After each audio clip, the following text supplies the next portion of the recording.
Live तस्वीरें आपको दिखाते हैं। लाइव कैबिनेट की बैठक चल रही है राजस्थान में। जी हां, जयपुर से तस्वीरें आप देख रहे हैं। प्रेस कॉन्फ्रेंस होनी है और कैबिनेट बैठक को लेकर प्रेस कॉन्फ्रेंस है डिप्टी सीएम प्रेमचंद बैरवा की। आज साथ ही आप देख सकते हैं मंत्री राज्यवर्धन राठौर क्या कह रहे हैं, आइए सुनते हैं।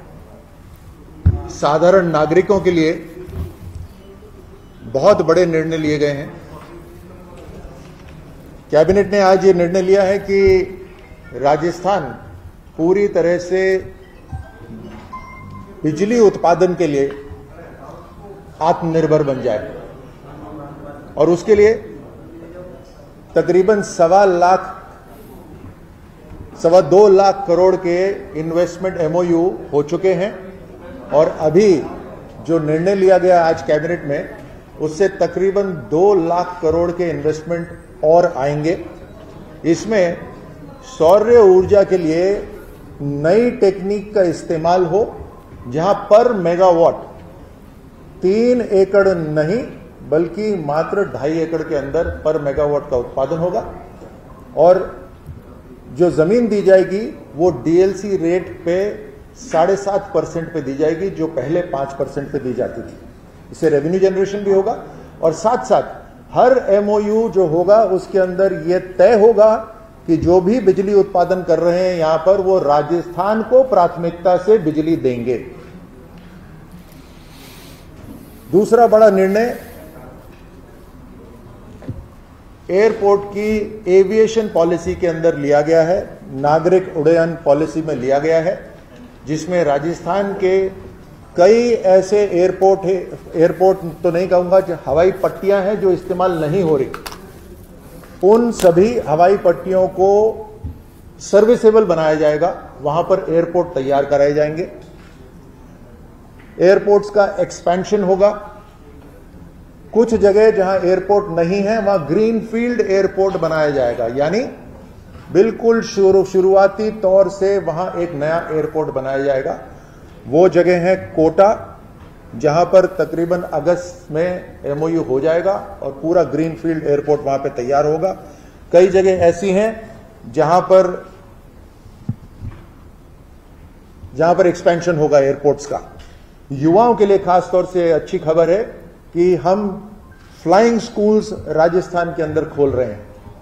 3 एविएशन के फ्लाइंग स्कूल्स होंगे किशनगढ़ के अंदर, भीलवाड़ा के अंदर और कोशिश है कि झालावाड़ के अंदर।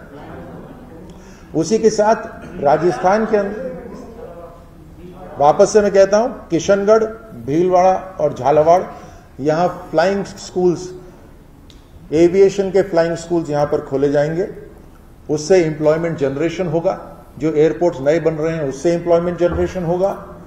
जो लोकल ट्रैवल है राजस्थान के अंदर वो आसान होगी। जो पुरानी हवाई पट्टियां थी जो इस्तेमाल नहीं हो रही थी, अब पूरी तरह से उसको सर्विसेबल बना दिया जाएगा। मैं आग्रह करता हूं हमारे जोगराम जी आपको कुछ पॉइंट बताएंगे।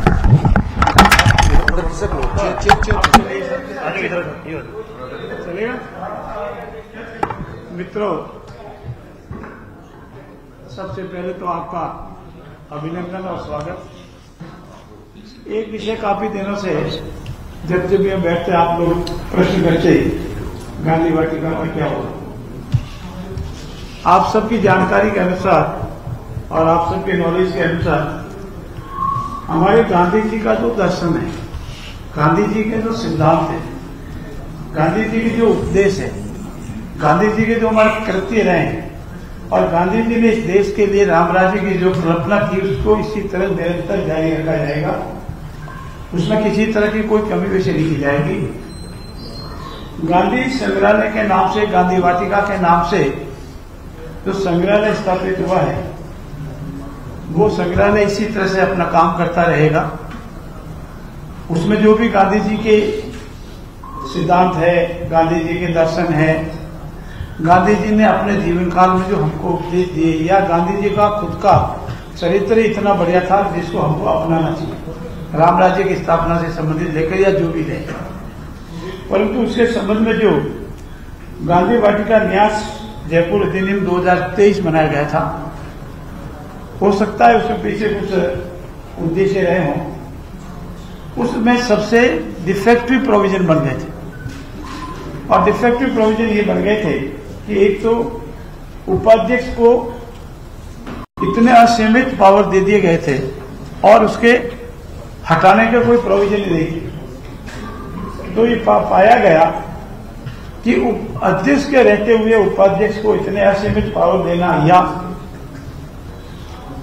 न्यास की जो संपत्ति है उस संपत्ति को मोर्टगेज करना, सेल करना या और किसी तरह से ट्रांसफर करना, ये ठीक नहीं है।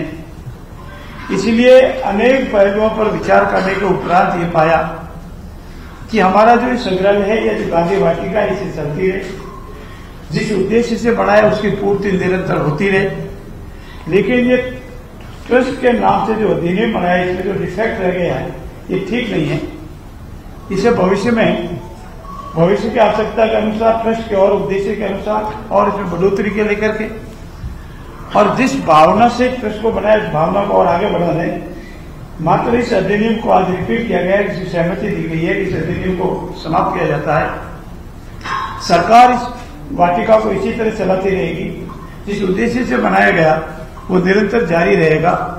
और इसीलिए आज ये गांधी वाटिका न्यास अधिनियम 2023 जो 22 अगस्त 2023 से प्रभाव में आया था उसे समाप्त करने का मंजूरी आज की कैबिनेट में दी गई है। और भविष्य में आवश्यकता अनुसार कानून बनाने की जरूरत पड़ी तो कानून बनाएंगे और सरकार इसको बराबर इसी तरह से मैनेज करती रहेगी। संपत्ति सरकार की है, सरकार की रहेगी। गांधी जी के दर्शन को इसी तरह से हितावत निरंतर आम पब्लिक को मिलता रहे, ये निर्णय लिया गया। धन्यवाद। एक पॉइंट और छूट गया था, जयपुर के अंदर ये नई उड़ान एयर पॉलिसी के ऊपर ही है, नई नागरिक उड्डयन पॉलिसी में है कि जयपुर में एक एरो सिटी तैयार होगा और उस एरो सिटी के अंदर होटल्स होंगे, कॉन्फ्रेंस हॉल्स होंगे, रेस्टोरेंट्स होंगे, बहुत सारा इंफ्रास्ट्रक्चर तैयार होगा। उससे रोजगार बड़े पैमाने पे यहां पर शुरू होगा। उसके साथ साथ राजस्थान के अंदर कुछ हवाई अड्डे ऐसे होंगे जहां पर कार्गो सर्विसेज शुरू करे जाएंगे। उससे बिजनेस को बढ़ावा मिलेगा और उसके साथ साथ रोजगार भी यहां पर उत्पन्न होगा, रेवेन्यू जनरेशन भी राजस्थान के लिए होगा।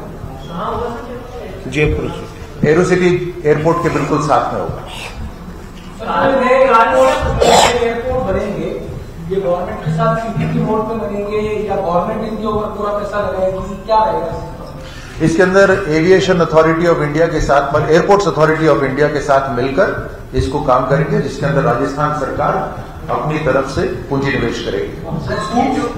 सॉरी, एविएशन स्कूल्स कुछ विशेषज्ञ इंस्टीट्यूशंस होते हैं जो एविएशन स्कूल चलाते हैं, उन्हें आमंत्रित करा जाएगा और सरकार की नीति के हिसाब से उनको वो एविएशन स्कूल चलाने की जिम्मेदारी दी जाएगी। फीस के ऊपर सरकार का कंट्रोल रहेगा कि फीस बहुत होती है एविएशन स्कूल में परचेज में।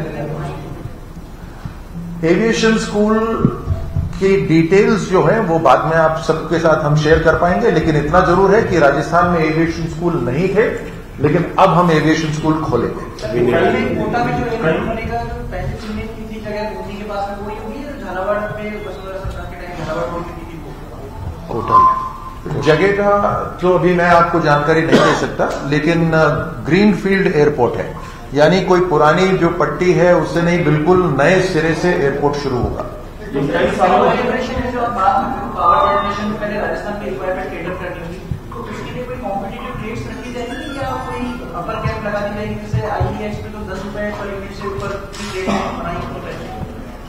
जो इसके अंदर पॉलिसी निर्धारित होगी वो कॉम्पिटिटिव पॉलिसी होगी, दूसरे राज्यों को ध्यान में रखते हुए एक कॉम्पिटिटिव पॉलिसी बनेगी, जिससे जो ऊर्जा उत्पादन कर रहे हैं उन्हें भी नुकसान नहीं होगा, लेकिन क्योंकि जमीन राजस्थान में मिल रही है और कम दरों पे मिल रही है, इसलिए राजस्थान को जरूर प्राथमिकता मिलेगी।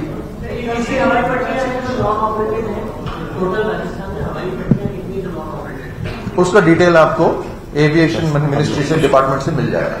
ये कई सालों से जयपुर का स्कूल जो है फ्लाइंग स्कूल, कई सालों से बनने गई, सरकारों ने भी इसको शुरू करने की कोशिश की गई, तो उसकी तरफ कोई ध्यान नहीं दिया गया। हाँ, जो सरकारें हवा में उड़ती हैं वो एविएशन स्कूल नहीं बना पाती, जो जमीन पे रहती हैं वो वाकई में काम करती हैं। धन्यवाद धन्यवाद।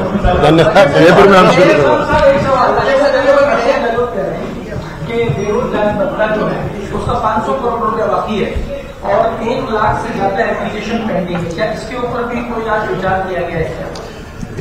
इसके ऊपर आपको मैं निश्चित तौर पे बता सकता हूं कि राजस्थान की सरकार सरकारी नौकरियों के अंदर भी बढ़ोतरी दे रही है, उनको ज्वाइनिंग की एप्लीकेशंस दे रही हैं। साथ साथ हम इंडस्ट्री को इस तरह से खोल रहे हैं कि चाहे सेल्फ एम्प्लॉयमेंट हो, चाहे प्राइवेट एम्प्लॉयमेंट हो, चाहे गवर्नमेंट एम्प्लॉयमेंट हो, एम्प्लॉयमेंट जनरेशन हम करेंगे। और नई हम सोच से, नए सोच विचार से हम ITIs, पॉलिटेक्निक को और बेहतर बनाएंगे और जो ये बेरोजगारी भत्ता है उस भत्ते को भी हम भत्ता जिसको पहुंचाना था वो पहुंचेगा और उसके साथ साथ आगे इसको और बेहतर तरीके से कैसे इस्तेमाल हो सकता है, क्योंकि स्किल और जॉब्स को जोड़ना बहुत जरूरी है, जो पिछली सरकार में नहीं हो पाया उसको हम करवाएंगे।